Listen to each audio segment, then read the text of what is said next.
Okay, I come to this third part now of the second lecture about Iraq and Afghanistan.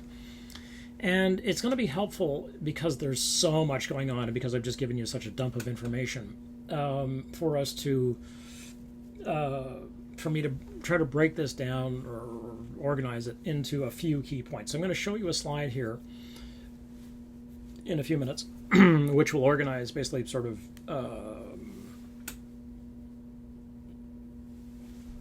what this whole shape of things looks like. As always, when you're looking at really complex events, and that's what we've got here, you have to see if you can find the turning points where places that are agreed generally to be significant moments. So, if somebody says to you, what was War X, whatever it might have been, about, you can say, well, and rather than go to Wikipedia, which can be sometimes overly complex, what I would do is I would go to the actual library, what a concept, and I would look up a military encyclopedia, because there are many such things. And they're usually a single volume. And you can look up, let's say, United States war with Afghanistan. And in a couple of paragraphs, get an outline of like, oh, this is what happened. Okay, now that I've got that in my head, I can go and look at a longer article. Do I need more information even? Even if historians and the press and commentators and people like me disagree about what events mean, we're still likely to agree that there are a few, like this was an important moment. Yeah, okay, we have to agree on that. And this was an important moment. Yeah, okay. So with Vietnam, whether or not whatever your political position is about the war, you're going to have to talk about the Tet Offensive. You have to talk about My Lai. I mean, you should. Many people choose to leave it out. The fact that they leave it out is also informative, right? Because it means, well, what kind of war are you telling me about? When it comes to these two wars that we're approaching now, which are complex, don't let people push you away from coming to grips with this stuff. I know it's a lot, but stay with the program here. It's going to work. Don't let the media or those who know or say they're experts prevent you from getting a basic picture of what's going on. Don't let complexity defeat understanding, because that can happen. I think it happens actually a lot more than we think it does. Most of us, and I certainly include myself in this, only ever get a very basic picture of events. So I'm going to, having said all this, I'm going to reduce the war in Iraq to 5 stages. With Vietnam, it was four. In this case, it's 5. And these stages are, and I'll put up this slide so you can see it, selling the war, because you have to sell a war before you can go to war. You have to have the political will behind you. The people have to say, yeah, we're in for this. The second thing is that you have to invade, and basically you've got to fight. You've got to do the actual fighting. And typically these days that doesn't take very long because the forces are so unequal. I mean, it can take. You're not going to have years and years and years of massed armies fighting each other the way you did in World War II, because that's not how things go anymore, basically, which is a good thing, right? So between March and May of 2003, there was fighting. And then that was it. And that's why Bush shows up on the Abraham Lincoln or Indianapolis or Mississippi or Missouri or whatever. I think it's the Abraham Lincoln. I keep coming up with different names, right? By the end of this, we'll all know what the name of that bloody aircraft carrier was. That's why he shows up in May on this aircraft carrier and says, mission accomplished. Because apparently the war is all over. Oh, okay. Well, actually, no. The war is officially over, quote-unquote, in Iraq, but actually then the killing begins. And boy, does it begin. So the war deepens for the next 4 years. And at the end of this 4 years, just as Bush is about to be put out, because he's got 1 more year left in his presidency in 2007. He'll be out by 2008. He begins what is called the Surge. And the Surge is considered to be an enormous gamble militarily, where instead of... Oh, for Christ's sakes. No tornadoes needed here today. Thank you. We had our quotient of tornadoes. Instead of sort of having a war of attrition where you have a bunch of people and you slowly watch them get killed one by one, what Bush did was he ramped up the numbers of troops again. So they'd been withdrawing troops kind of, and they were like, okay, now we're gonna put in even more people. So they flooded Iraq with people, and so there was a surge. This is where the name comes from. There was a surge of troops going into the country in order to pacify the country, and that surge may have produced, we don't really know, the argument has been made certainly, that the surge at least coincided with what was called the awakening movements. The awakening movements are the kind of thing you hope for if you're in an occupation, if you are the occupying force. That is, people who have naturally chosen, they have chosen on their own to come to your cause, basically, to support what you're doing. It's, again, a very complex issue. The awakening movements are basically, it's people in Iraq who have decided that they're prepared to throw in their lots with the United States and support a push towards a different version of Iraq, a non-Saddam version of Iraq, basically. The Ba'ath Party has long been purged. This is Saddam's party. And the Shia, the majority, are now in charge. So people start to come to that. And so there are these little movements which are basically spread through the country. Well, that's what you hope for. Basically, it's sort of it's a native revolution. Like that's what you're after, right? If you can raise that, that's what you're after.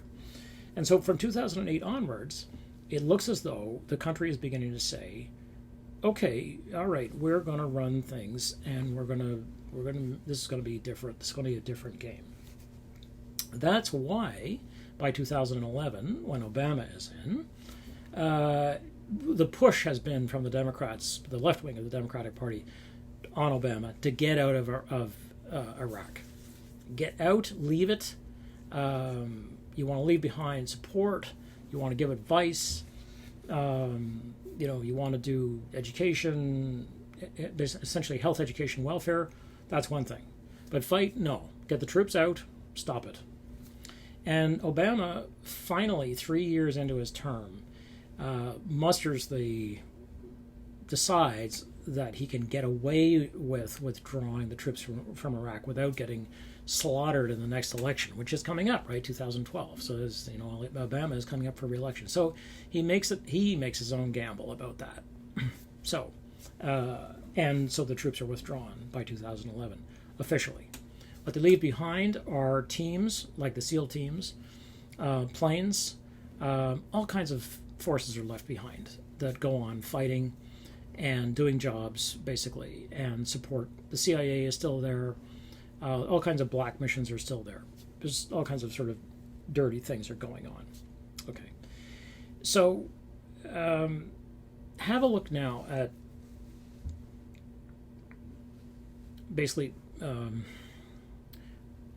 what it takes to make people go to war. Because I had never seen, as an adult, a country go to war.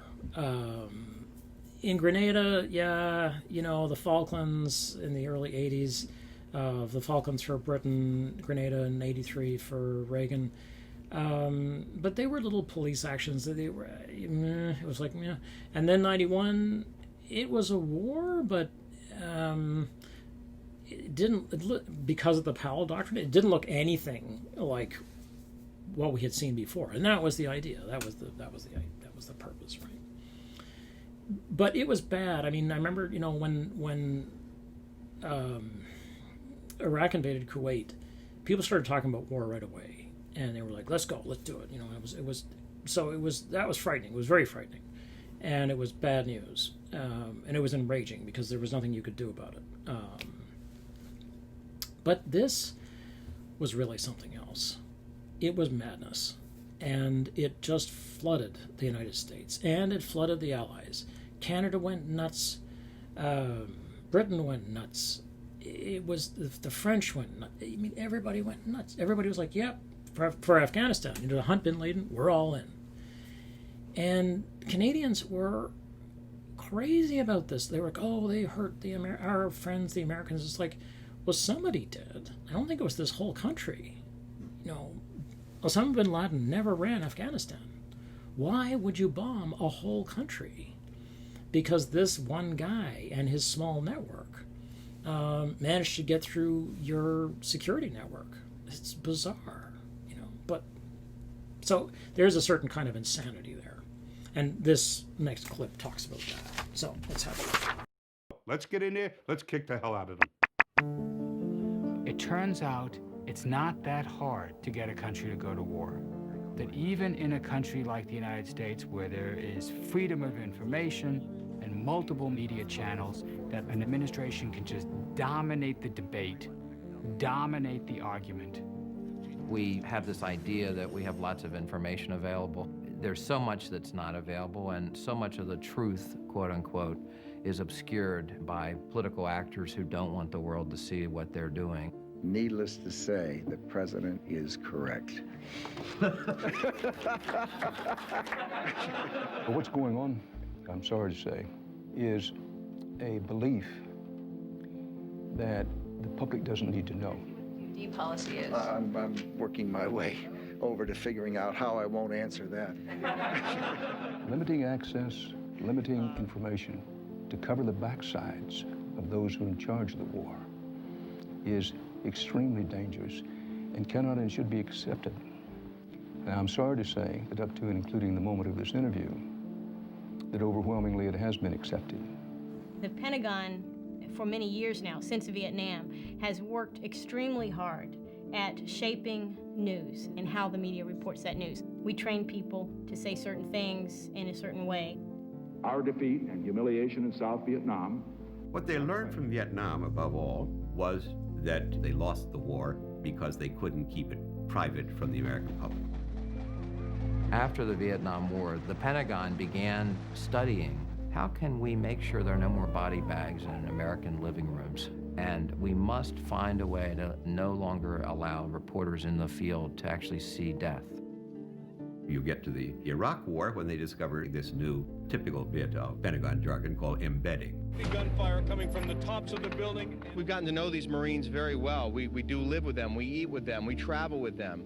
But I think, remained objective. The embedded coverage had flags and banners, but no one was actually finding out the truth about the reasons, the rationales for going in. I have great respect for the media. I mean, our society is a good, solid democracy because of a good, solid media. But I also understand that a lot of times there's opinions mixed in with news. We won't disagree with that, sir. Let's just really be honest. Reporters and news organizations need access to power. They need the president, they need the defense secretary, they need these people to speak, to be on camera, to do interviews. What you have is a miniature version of what you have in totalitarian states. That they produce films about how great the great leader is and how he's getting greater in every way, every day. There will be a day of reckoning for the Iraqi regime, and that day is drawing near. Ladies and gentlemen,